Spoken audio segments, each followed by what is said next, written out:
Bonjour à tous, bienvenue sur l'agenda du mois de novembre. Procédure rapide, je vais vous donner quelques dates clés pour ceux qui sont vraiment pressés et puis après, on va approfondir tout ça avec les cartes. Mais au moins, vous aurez vraiment les dates importantes en quelques minutes. D'une part, les rétros du mois de novembre. On a Mercure qui arrive rétrograde le 11 novembre. Jupiter le 12 novembre. Vous voyez, les deux événements vont être concomitants. Saturne redevient direct le 28 novembre dans le signe du Poisson, au moment même où Mercure redevient direct le 29 novembre. Ça va amener entre le 27, 28, 29 des événements très particuliers, je pense, au niveau collectif, au niveau mondial. Nous avons la pleine lune en Taureau le 5 novembre sur le 13 degrés.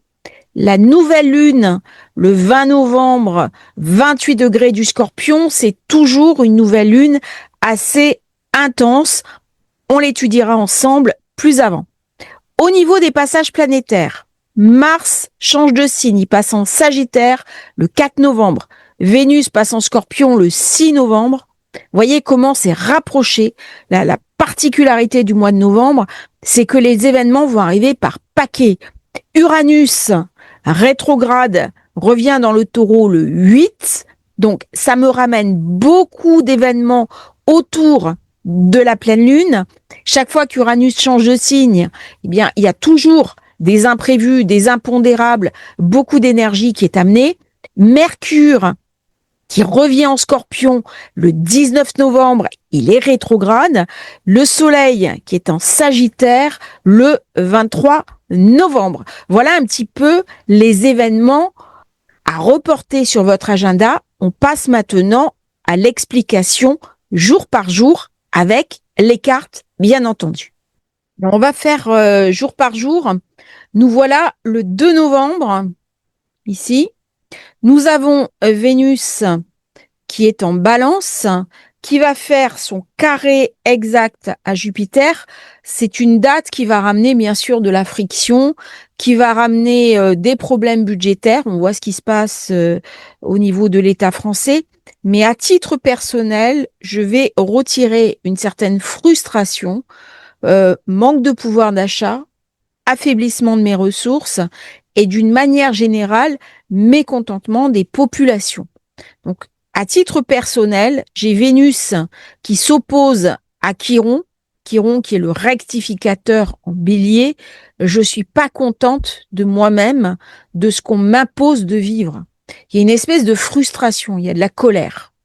Donc, ça va être une journée assez intense à titre personnel. Par contre, vous voyez, il y a beaucoup d'aspects positifs parce que je peux sortir de cette frustration de Vénus, parce qu'elle a des envies dépensières. C'est une journée, il faudra faire attention à pas trop dépenser. Mais comme elle fait un beau quinconce à Lune, Saturne, eh bien, on l'invite à penser, à faire autrement. Donc, une journée assez intéressante. Le 4 novembre, Mars arrive en Sagittaire. Il va faire un beau trigone à Neptune. Comment je vais atteindre mes objectifs spirituels?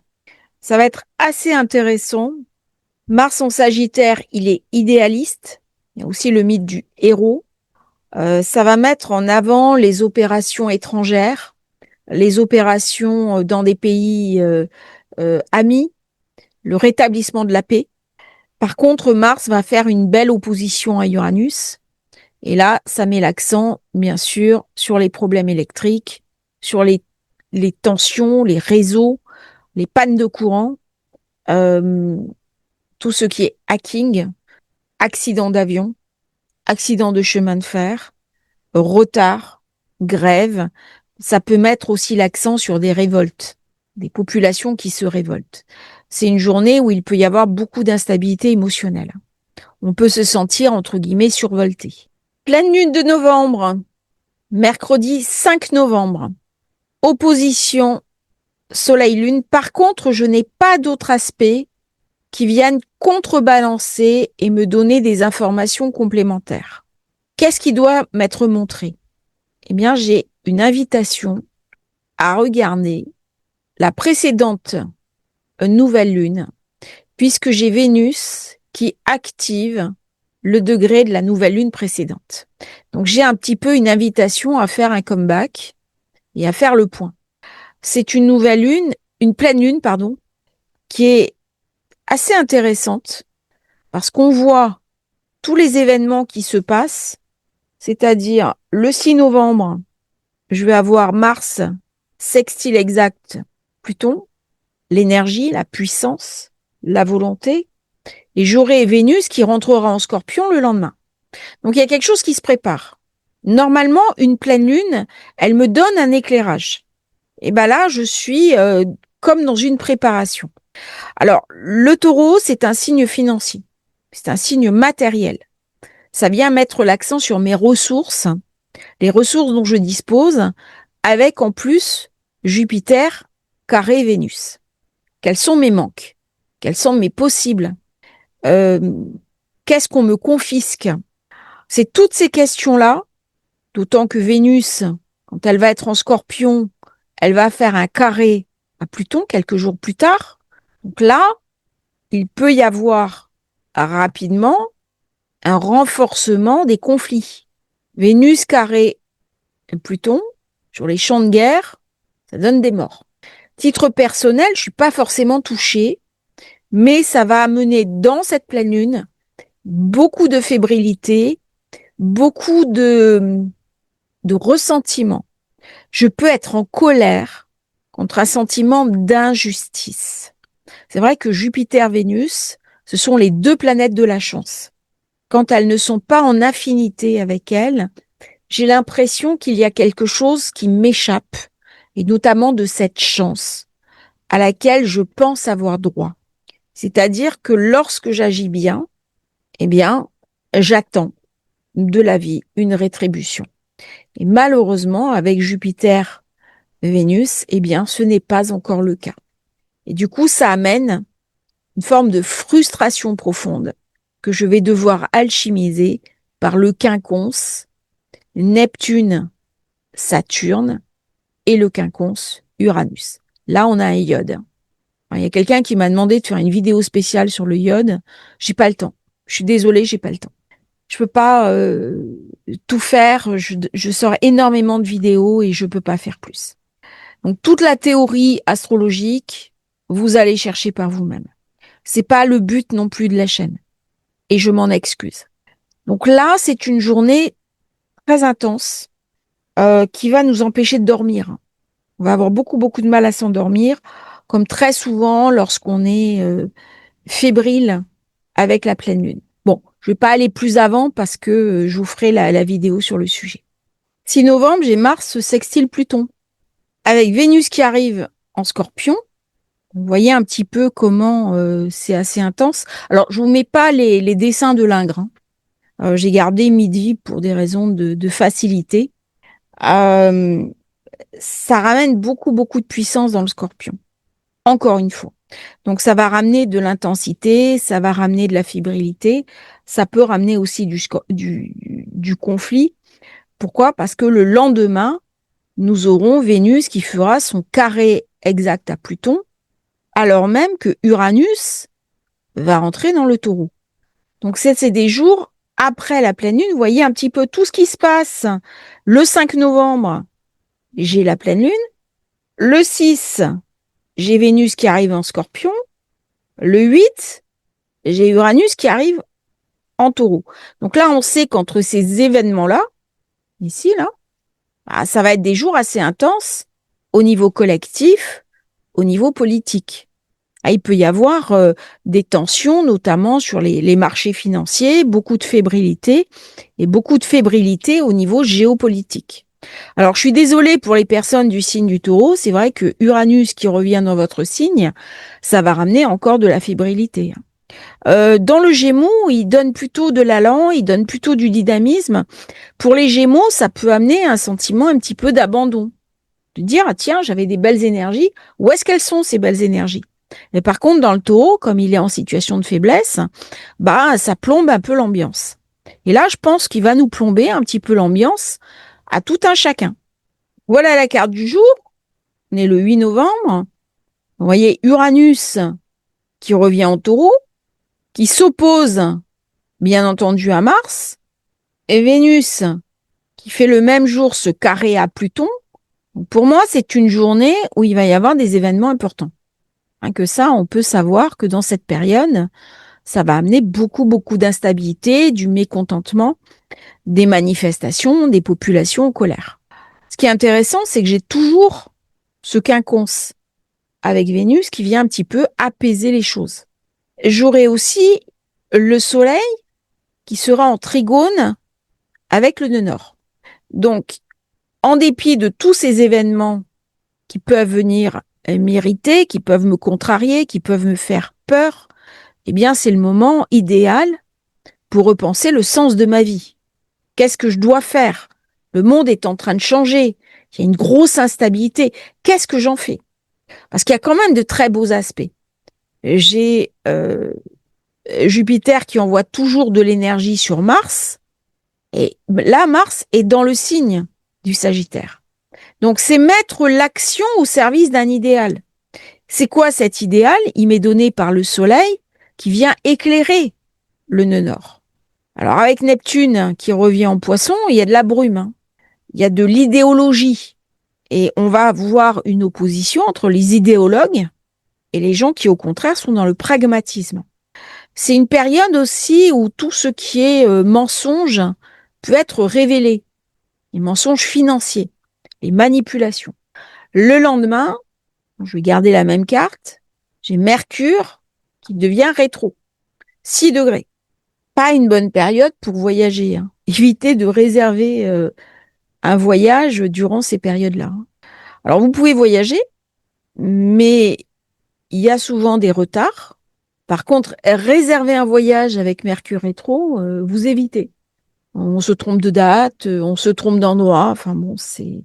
Alors, la période de Mercure rétro, c'est une période que j'aime bien. Parce que ça laisse du temps pour réfléchir, ça laisse du temps pour se concentrer sur l'essentiel, ça laisse du temps pour écrire. 11 novembre, Jupiter devient rétro. 11 novembre, Jupiter rétro. Vous voyez Mercure rétro le 9, Jupiter rétro le 11, Uranus en taureau le 8. Donc là, j'ai une accumulation d'énergie. Donc à partir du 6, vous pouvez s'attendre à ce qu'il y ait des événements soudains, sauf que j'ai la pleine lune le 5.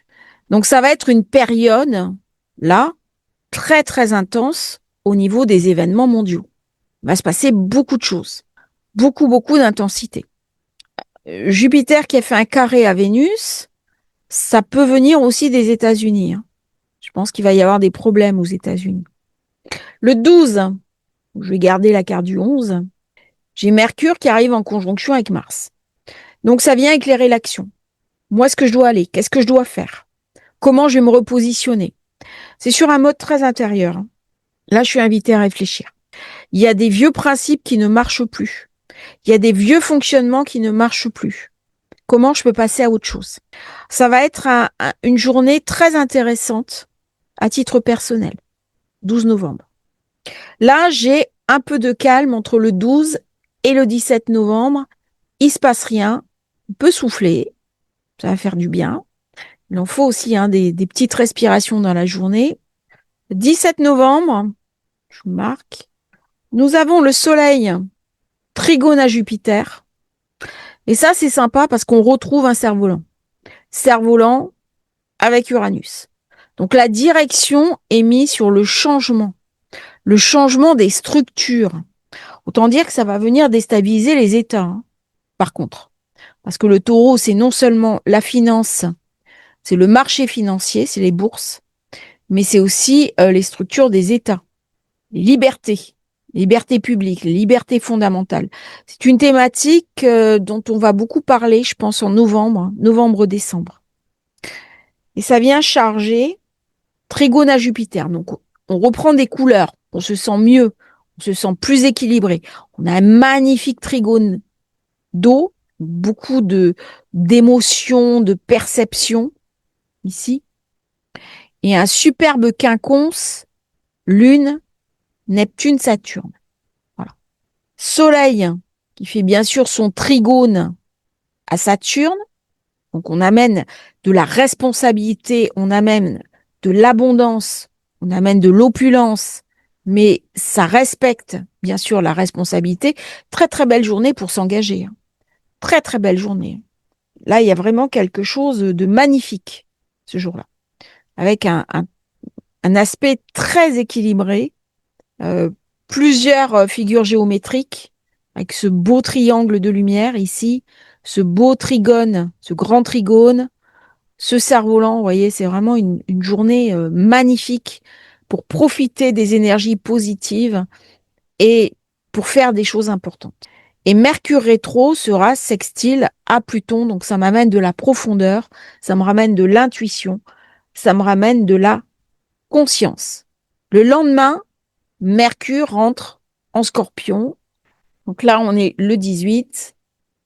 C'est bientôt la nouvelle lune du Scorpion. C'est toujours une période très fébrile qui ramène beaucoup d'intensité, beaucoup de puissance, beaucoup d'anxiété aussi.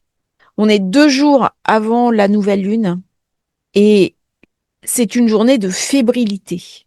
Alors même pour les personnes scorpions, ça met un focus sur le côté transformation du signe et ça peut être relativement inconfortable à vivre.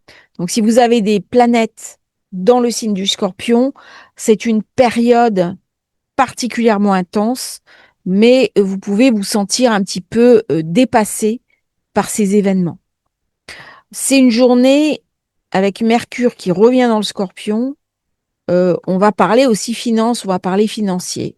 Je pense que c'est une période où on va parler des cryptos, hein, ici. Donc là, j'ai un très beau trigone, toujours. J'ai toujours ce magnifique cerf-volant. Donc, ce sont des événements qui vont se déclencher au niveau collectif sur plusieurs jours. On est dans de la longue haleine. Et par contre, j'ai Vénus, voyez, qui est en Scorpion. J'ai la Lune, forcément, j'ai le Soleil et j'ai Mercure, plus la Lune noire. Donc, ça va donner une période très instable, très fébrile. Attention aux autosabotages dans cette période. C'est le moment de regarder sa dévalorisation, son manque de confiance en soi. Il peut y avoir des rancunes tenaces. Faut garder un petit peu sous contrôle ses mauvais penchants. Garder sous contrôle des paroles qui peuvent être négatives. Les mots qui dépassent la pensée. C'est les mots qui tuent. Euh, Ça va mettre en avant aussi les hommes politiques, hommes ou femmes politiques. La colère du peuple. Dans le Scorpion, quand j'ai un amas, j'ai toujours tendance à me méfier parce que ça fait trop d'énergie au service de Pluton. Alors l'avantage de cette carte, c'est que Pluton fait un bel aspect. Mais quand même, il y a quelque chose là qui est pas... il y a quelque chose qui est déséquilibré, hein. Donc ces transformations que je sens, ce monde qui est en train de changer, vient perturber mes équilibres. Comment ces perturbations vont se manifester dans votre vie? Ça met en avant ma capacité d'adaptation, hein. La qualité première du Scorpion. Le Scorpion, c'est lucidité, regard décapant sur la vie. Ça fait pas plaisir, mais en attendant, c'est la réalité. Et c'est aussi la rectification. Si je suis lucide, je peux rectifier. Si je m'illusionne, je peux pas rectifier. Alors le risque, bien sûr, c'est le ressentiment. C'est la colère. Pour éviter la colère, qu'est-ce qu'il faut faire? Rectification. Ça, c'est vraiment des journées très transformatrices. Donc j'aurai Vénus qui va faire un bel aspect au nœud nord, ici. Donc elle vient amener de la guérison. Elle m'invite à transformer mes vieilles douleurs en quelque chose de différent que je mettrai au service de ma mission de vie. Je pense par exemple, pour prendre une allégorie, les thérapeutes qui vont utiliser des blessures personnelles pour mieux comprendre le schéma mental des personnes qui viennent les voir. C'est un exemple. Vénus vient guérir mon passé. Mercure rétro se retrouve opposé à Uranus. On retrouve la colère du peuple.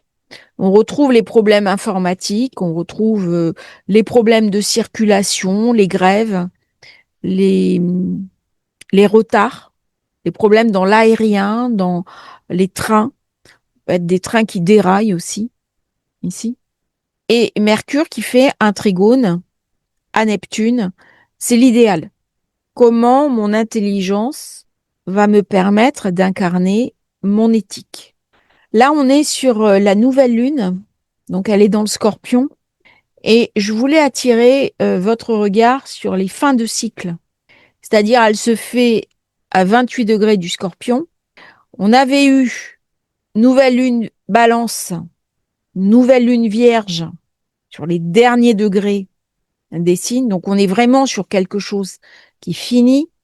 Nous avons Uranus, 29 degrés du Taureau, Neptune, 29 degrés du Poisson, et Saturne, bon, lui, il a un petit peu dépassé, il est revenu au degré 25. Donc, vous voyez comment là, je suis sur quelque chose qui finit. Je suis sur quelque chose qui s'achève. Et cette nouvelle lune se fait aussi en conjonction avec la lune noire. Donc, je suis invitée à regarder mes fantômes, à recommencer quelque chose de nouveau, puisque d'un côté, j'ai la lune noire et de l'autre côté, j'ai Mercure. Mercure, c'est l'intelligence. C'est ce qui me permet d'aller au-delà des fantômes qui me hantent. La lune noire, c'est souvent des fantômes familiaux. Ce sont mes démons. Ce sont tous mes scories liés à des vieilles mémoires résiduelles, à des vieilles douleurs, des mémoires de pauvreté, des mémoires de choses qui ont créé du ressentiment. Eh bien, tout ça, on est invité à s'en nettoyer. Et si on regarde bien, là, maintenant, j'ai un début de cerf-volant ici vers Pluton. Bon, il n'est pas encore confirmé. Il faudra attendre l'année prochaine quand Jupiter passera en Lion pour voir s'il se confirme. Et par contre, c'est très intéressant de voir comment les planètes sont sur des degrés de finitude. Donc, il y a quelque chose qui s'achève. Il y a quelque chose qui arrive à échéance. Et le renouveau dans quelque chose qui s'achève va toujours amener de la tension. A fortiori, parce que cette nouvelle lune s'oppose à Uranus. Donc là, il y a quelque chose d'incontrôlé, incontrôlable qui va survenir. Alors ça peut ramener beaucoup de tensions sur les marchés financiers. On a vu que l'or avait baissé pour ceux qui ont des investissements. Par contre, très bien soutenu par Pluton, très bien soutenu par le besoin de changement. C'est-à-dire, je vois le monde qui change. Qu'est-ce que je fais pour m'adapter à ce renouveau qui arrive? C'est une belle carte. Eh bien, la réponse va venir de ma créativité, de mon imagination, de ma capacité à penser différemment. C'est think difference. C'est-à-dire, lorsque je vais accepter de me donner les moyens de penser autrement, je vais pouvoir tirer la quintessence et le positif de cette carte qui est magnifique. Alors, ce qui est fou, c'est que j'aurai le jour de la nouvelle lune, le quasimi exact, Mercure-Soleil. Alors même que nous sommes dans une nouvelle lune du Scorpion, c'est-à-dire des nouvelles lunes qui sont dures. Eh bien là, elle pourrait être chanceuse. Pourquoi? Parce que Mercure-Soleil, ça ramène des opportunités. Ça ramène un éclairage très particulier. On est dans une conjonction inférieure. Donc là, il y a vraiment un renouveau à partir de cette date. Et j'aurai Uranus sextile exact à Neptune. L'opposition Soleil-Uranus se fait le lendemain, degré exact. C'est déjà actif la veille. Donc ça, c'est une opposition qui va compter sur la nouvelle lune. Et le Soleil, bien sûr, trigone à Neptune, ça vient éclairer mon idéal.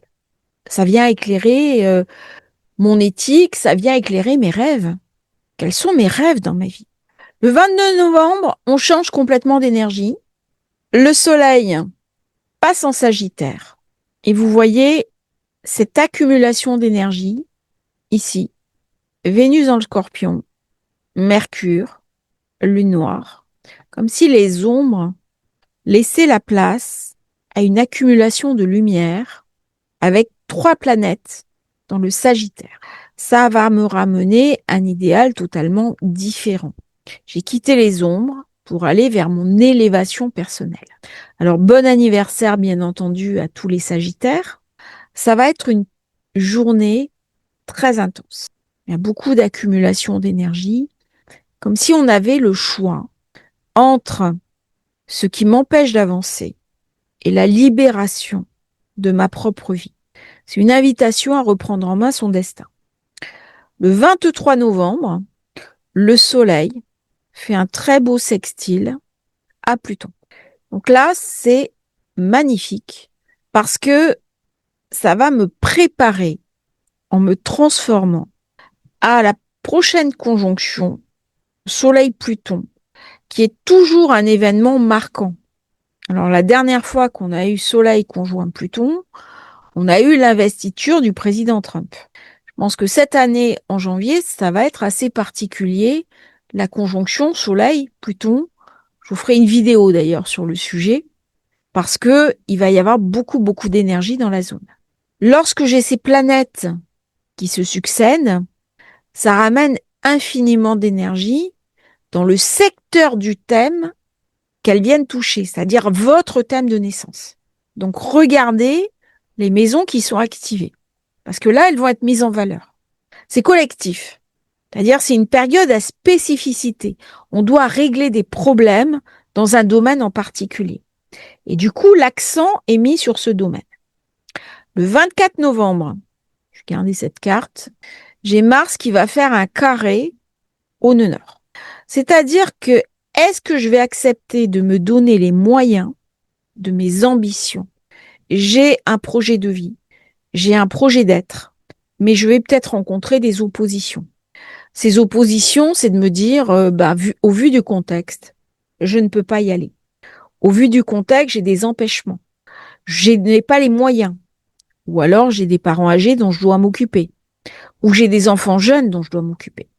Et c'est tout ce qui nous empêche de réaliser nos buts, qui sont vus soit comme des obstacles définitifs, je ne peux pas aller au-delà, soit comme des obstacles de progrès, c'est-à-dire je suis invité à trouver des réponses positives pour aller au-delà, quelque part d'un choix. 25. Vénus conjoint Mercure. C'est une conjonction de chance. Ça vient m'éclairer sur mes modes de fonctionnement. Ça ramène une petite période de chance aussi au niveau matériel, possibilité de faire une belle rencontre, possibilité d'avoir une amourette, un amour, une rencontre, des belles choses. Le lendemain, donc le 26, trigone exact, Vénus-Jupiter. Donc 25-26, c'est une bonne période pour rencontrer quelqu'un. Très bonne période. Pour stabiliser un couple, pour se mettre en ménage, pour créer quelque chose dans la densité, parce que Vénus fait un trigone à Saturne le 26. Donc j'ai en même temps l'affect, j'ai en même temps le côté ludique par Mercure, Jupiter et Saturne.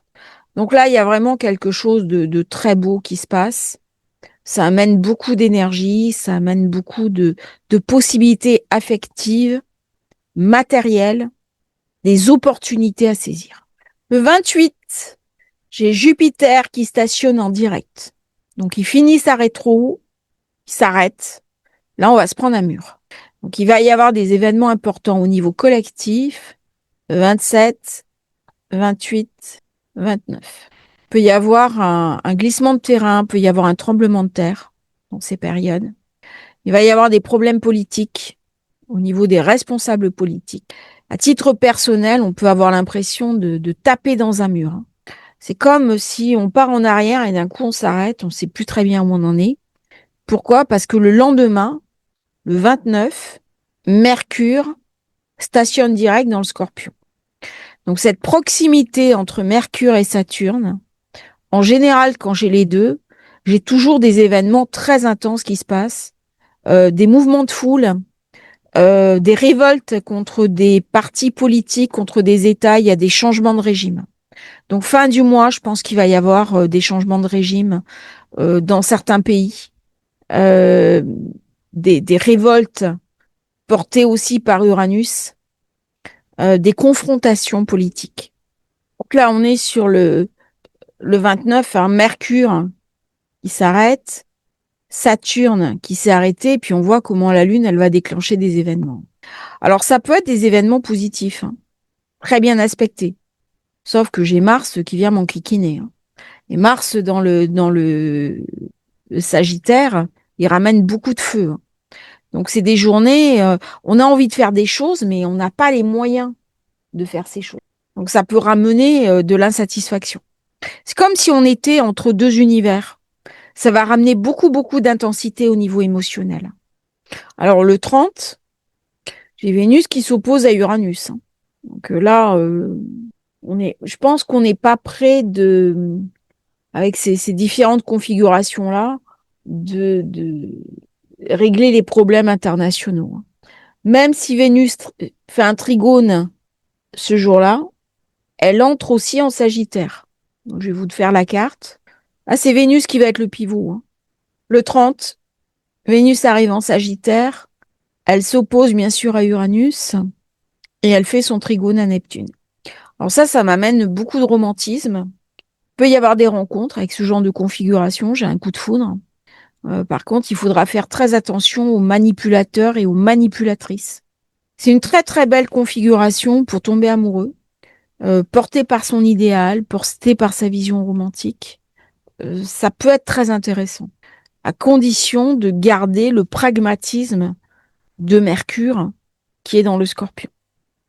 Donc on finit le mois par des configurations plutôt sympathiques, même si Uranus m'invite à une divergence, à voir les choses différemment. Ça va ramener bien sûr des mouvements politiques, des mouvements d'insatisfaction. Il est possible, avec ce genre de configuration, qu'il y ait des manifestations liées au pouvoir d'achat, à la perte de pouvoir d'achat. Ça risque d'être une thématique pour le mois de novembre, pas forcément en France, au niveau mondial. Je vous remercie d'avoir suivi cette vidéo. J'espère qu'elle vous aura intéressé. N'hésitez pas à me donner votre feedback. Est-ce que c'est une présentation qui vous convient avec les cartes? J'ai fait ça plutôt que l'agenda habituel. Donnez-moi votre avis. N'hésitez pas à me dire vos attentes, ce que vous préférez. Et puis, j'en tire une synthèse et je fais au mieux en fonction de mes propres disponibilités. Belle journée à tous. N'oubliez pas de vous abonner à la chaîne. C'est très important pour nous soutenir. À bientôt pour un nouveau partage sur Astrologie Facile.